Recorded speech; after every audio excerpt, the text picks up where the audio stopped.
School पिलांक मध्यरे देखा देउथिबा दृष्टि समस्यार समाधान एवं सचेतनता सृष्टि करिबा पई भारतीय रेडक्रॉस सोसाइटी ओडिशा राज्य शाखा पक्षरु एक गुरुत्वपूर्ण प्रशिक्षण शिविर और चक्षु परीक्षा किट बंटन कार्यक्रम अनुष्ठित हो जाइछि। बारिपदा स्थित जिला शिक्षा कार्यालय सम्मेलनी कक्ष रे आयोजित एही कार्यक्रम रे जिल्लार 200 स्कूल शिक्षक मानकु प्रशिक्षण दिया जिबा सह चक्षु परीक्षा किट प्रदान करा जाइछि। एही किट साहाय्य शिक्षक माने निज निज स्कूल रे छात्र छात्री चक्षु परीक्षा करें। प्राथमिक स्तर में दृष्टिजनित छोट समस्या गुड़िक चिन्हट करें।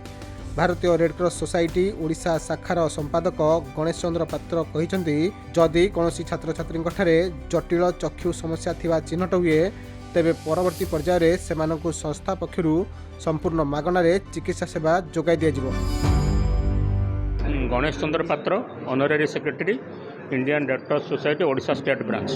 आज एक्चुअली आम आसीचु पिलामानक भितर जो आखि प्रॉब्लम रोचे ताकू केमिता समाधान करा जाय परियो प्रिलिमिनरी स्टेज रे ता विषय प्रशिक्षण देवा पई एवं गोटे छोटिया आई टेस्टिंग किट अछि गोटे सेटा बंटन करिया पई जा द्वारा कि सहज भाव में पिलामानकर कोनोसी प्रकार चक्षु रे प्रॉब्लम थिले देखिबारे धरा पड़ी परिबो।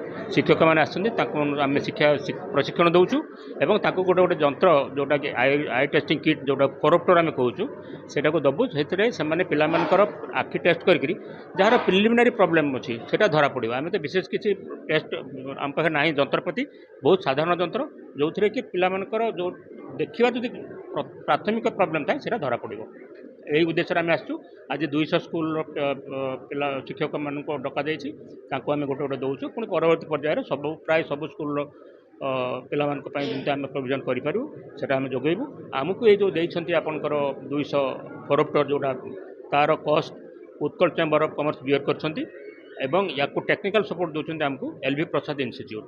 तेणु जो मान आई टेस्ट पर जार डिफेक्ट बाहर से आमको रेफर कले आम आई परवर्ती प्रशिक्षण गुड़ाक परवर्ती टेस्ट इत्यादि फ्री ऑफ कॉस्ट करा जाय परिबो। मयूरभंज जिला शिक्षा अधिकारी पूर्णचंद्र सेठी रेडक्रॉस एही अभिनव प्रयास को उच्च प्रशंसा करिसेंती। से कहिसेंती अनेक समय पिलांक दृष्टि समस्या लुकायित अवस्था रही है जहाँ से पाठपढ़े बाधा सृष्टि करे। एही किट सहायता शिक्षक माने सहजरे समस्या चिन्हट करें जहाँ शिक्षा और स्वास्थ्य क्षेत्र में एक माइल खुंट सदृश हेबो। रेडक्रॉस एवं जिला शिक्षा कार्यालय मिलित सहयोग आयोजित एही कार्यक्रम में बहु शिक्षाविद और रेडक्रॉस कर्मकर्ता उपस्थित थिले।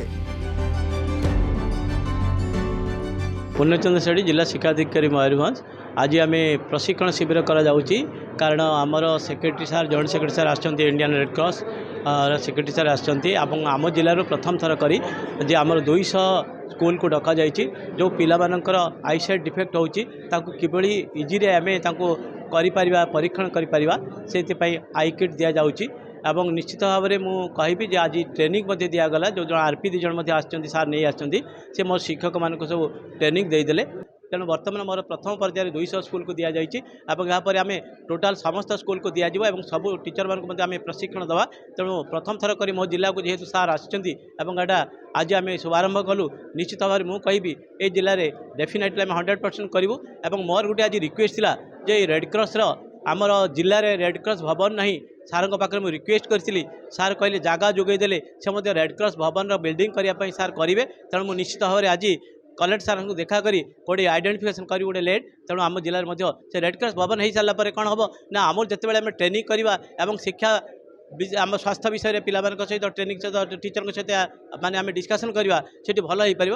तेणु सार से कमिटमेंट सार कर जगह देले सार बिल्डिंग करदे। तेणु आम आहरी बहुत इजी हो पार मो पिला स्वास्थ्यगत दक्षता बढ़िबो एवं आम भल भाव में आम प्रशिक्षण दे पार। मयूरभंजरू प्रदीप्त होता रिपोर्ट खबर ओडिशा।